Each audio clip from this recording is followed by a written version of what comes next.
We experience many transitions throughout our lives. Most of us transition from hospital to home, from home to school,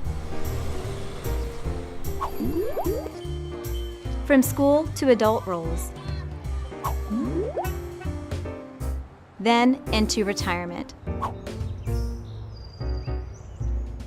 Parents and guardians often dictate the transitions in our young lives until the transition from high school, which can be an overwhelming experience for many students, especially students with disabilities.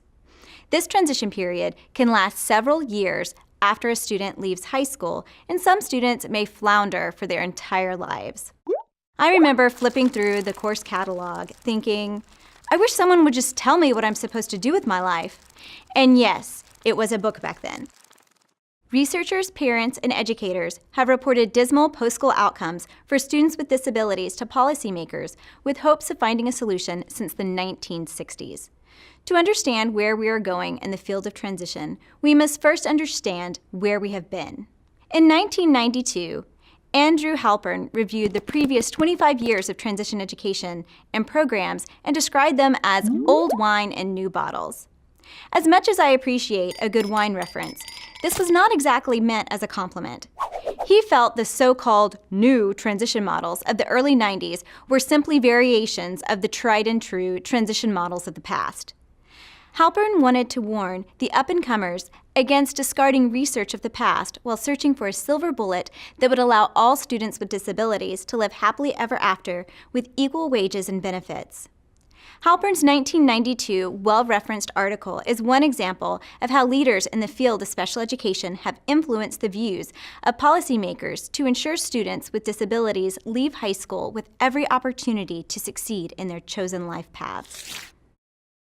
Before educators were required to write IEPs for students with disabilities, the Vocational Rehabilitation Act of 1973 required rehabilitation service providers to write an Individualized Written Rehabilitation Plan, IWRP, for individuals with disabilities.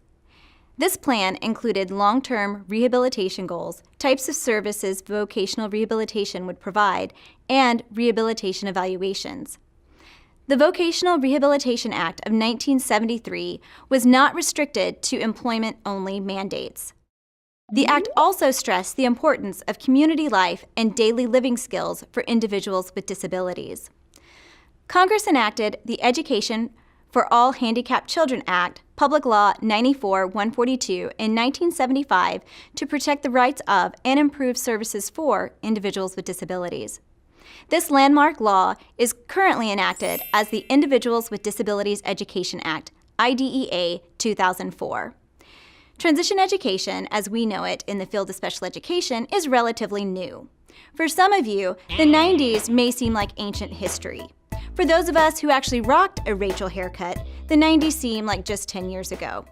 Policymakers used seminal transition models and previous rehabilitation legislation for the basis of the first transition amendment to IDEA in 1990, which required educators to address transition services by including coordinating activities for all students with disabilities by the age of 16. Researchers and educators continued to manipulate the definition of transition to reflect all areas of need for a successful transition to life after high school for students with disabilities. The Council for Exceptional Children's Division on Career Development and Transition supported a definition of transition in a position paper in 1994 describing transition as a change in status from behaving primarily as a student to assuming emergent adult roles in the community. These roles include employment, participating in post-secondary education, maintaining a home, becoming appropriately involved in the community, and experiencing satisfactory participation in receiving adult agency services and natural supports within the community.